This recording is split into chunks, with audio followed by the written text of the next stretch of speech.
세계 일주 동화 슬기로운 소년 프랑스 편.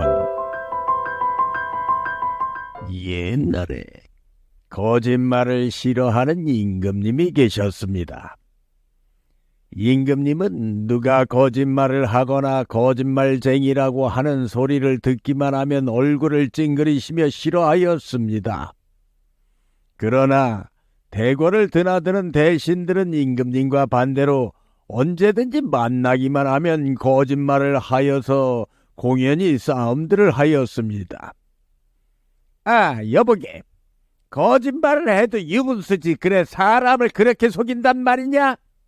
하거나, 에이, 그 사람 참 거짓말쟁이로군 하는 말을 임금님 앞에서도 예사로 하는지라 임금님은 참다 못하여 하루는 대궐에 있는 사람을 하나도 빼지 않고 불러서, 세상에 거짓말같이 고약한 일은 없는데 자네들은 만나기만 하면 서로 거짓말을 하거나 속이기를 아주 우습게 하니 다른 나라의 귀한 손님이 우리나라에 왔다가 이런 것을 보면 나를 얼마나 욕하고 거짓말쟁이 임금이라고 하겠나.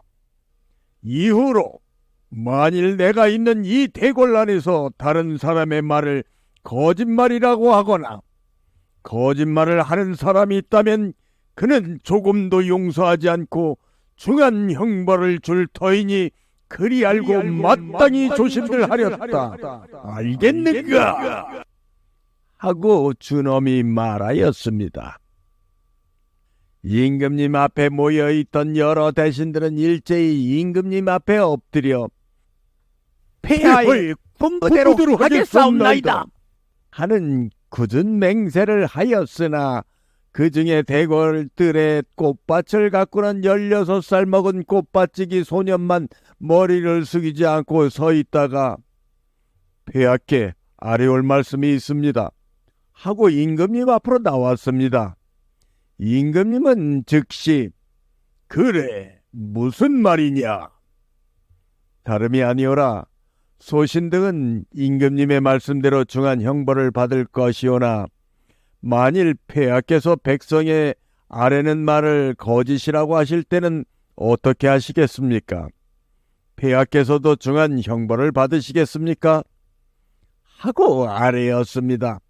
옆에서 이 소리를 듣고 있던 총리 대신은 깜짝 놀라 이러한 고약한 놈 같으니 폐하께는 그렇게 함부로 말씀드리면 안 되는 법이야 하며 꾸짖었습니다.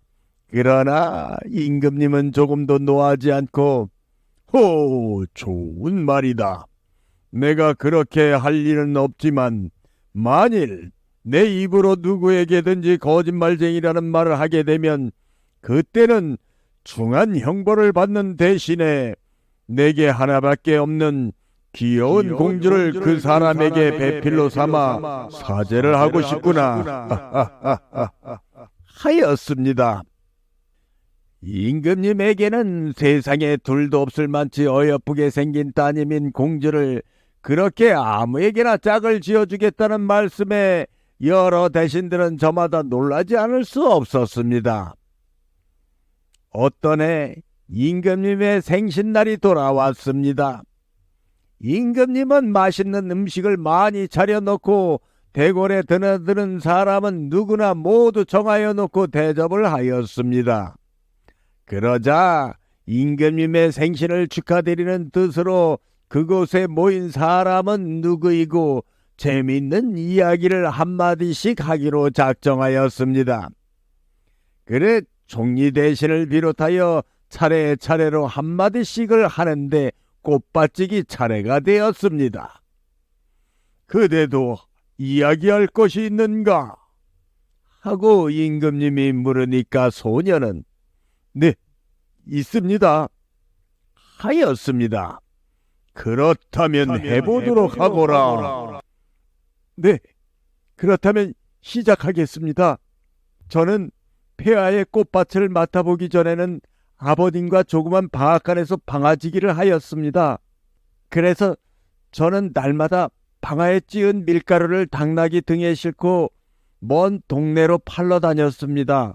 그러던 어느 날 다른 때와 같이 당나귀 등에다 밀가루를 싣고 장으로 팔러 가는 길이었는데 당나귀 등에 실은 밀가루가 어떻게나 무거웠는지 당나귀의 등덜미 뼈가 부러졌습니다. 그러니 그 밀가루를 싣고 갈 수가 없지 않습니까? 그래 생각도 못해서 어떤 집 담장에 있는 고목나무의 가지를 하나 꺾어서 부러진 당나귀 등에다 꽂았습니다. 그러니까 그 나뭇가지가 당나귀 등 속을 꿰뚫고 들어가 금방 뼈다귀가 되어서 당나귀는 아주 멀쩡하게 되었습니다. 그래 쓰러져 있던 당나귀를 다시 일으켜서 등에다 밀가루를 실어가지고 장애가 팔지 않았겠습니까? 그랬더니 폐하 어떻게 된 일이었는지. 그래서 참 재미있는 이야기다. 저는 다음날 아침 일찍 당나귀가 있는 외양간에 갔다가 신기한 장면을 보게 되었습니다. 신기하게도 당나귀 등에 꽂아둔 나뭇가지에서 새로운 싹이 자라고 있었습니다. 저는 이 신기한 장면을 식구들에게 보여주려고 밖으로 끌고 나오는데 더욱 신기하게도 제 눈앞에서 쑥쑥 자라더니 순식간에 하늘을 꿰뚫어 버리는 것이었습니다. 그래서 그거 참 재미있구나. 다음은 어찌 되었느냐? 그래서 저는 내친 김에 하늘 구경을 좀 해보려고 그 나무를 타고 높은 하늘에 달린 궁전까지 올라갔습니다. 그래서 그거 참 재미있구나. 다음은 네, 달림의 궁전에서 저는 마음대로 돌아다니다가 배가 고파져서 다시 아래로 내려오려고 아까 올라왔던 자리에 와보니까 큰일이 났습니다. 그 당나귀가 어디로 가버렸는지 나무가 없어졌습니다. 그래서 저는 여러 가지로 생각한 끝에 달나라에서는 마침 추수를 막 끝낸 곳이라 집단이 많이 쌓여 있기에 그놈을 가져다가 동화줄을 깠습니다.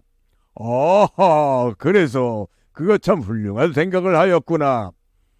그래서 그 지푸로 끈 새끼줄을 타고 내려오는 중간에 그만 불행하게 되느라고 새끼줄이 모자라서 그냥 아래 세상으로 떨어졌습니다. 얼마나 높은 곳에서 무섭게 떨어졌는지 그만 제 머리가 큰 바위 돌 속으로 쑥 들어가 박혀버렸습니다.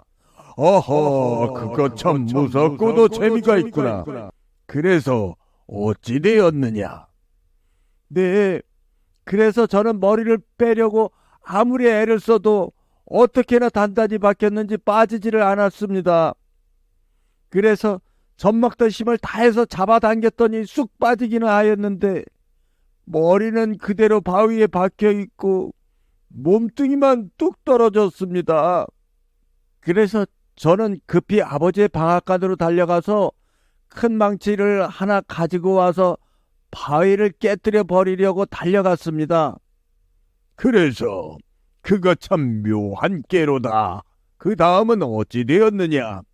불이 나게 망치를 가지고 돌아와 보니 웬걸요. 방앗간으로 망치를 가지러 간 사이 커다란 늑대 한 마리가 와서 그 바위돌에 박혀있는 머리를 파먹으려 하고 있었습니다. 저는 깜짝 놀라서 이놈! 괘씸한 놈! 이라고 급히 가지고 있던 망치로 그 늑대의 등덜미를 냅다 쳤더니 그놈의 늑대 허리가 댕강 잘라져 버렸습니다. 늑대는 죽어가면서 입속에서 무언가를 토하는 것이었습니다. 그래서 그게 뭔가 하고 살펴보니 그것은 조그만 책이었습니다. 책이? 그래, 그 책에는 무엇이 적혀 있더냐? 네, 그 책이 무슨 책인가 하고 펼쳐보니까 그 책에 적혀 있기를 폐하께 황송한 말씀이오나. 그래, 그 책에 무엇이라 적혀 있더냐? 어서 말하라. 네, 폐하께는 황송하오나 폐하께서 옛날에 우리 아버지 방앗간에서 심부름을 하시고 계시었다고 적혀 있었습니다. 무엇이 어째 이놈이 예끼 이 흉악한 거짓말쟁이 내 이놈을 당장 여봐라! 이 거짓말쟁이 녀석을 당장 엉덩이를 100대 때리고 내쫓아버리도록 하라!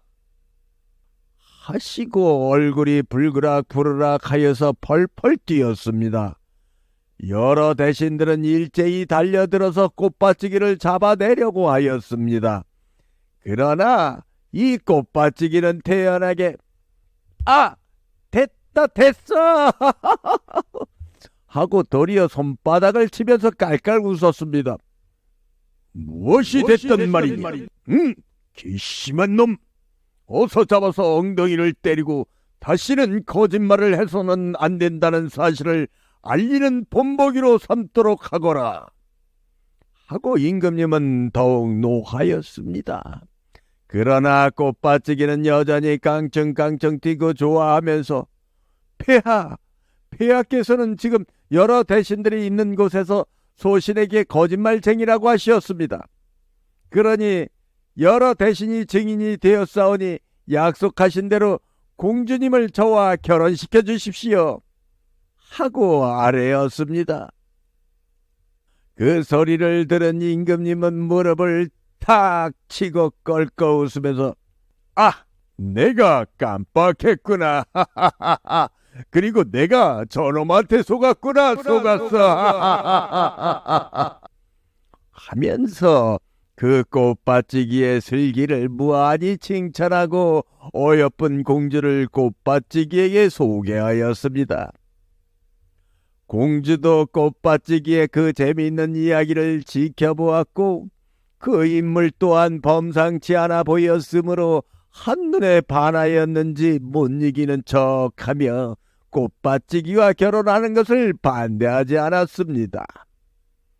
그리하여 꽃받치기는 공주와 결혼하고 임금님을 위하여 충성을 다하며 그 나라의 유명한 대신이 되었다는 프랑스의 재미있는 옛날 이야기였습니다.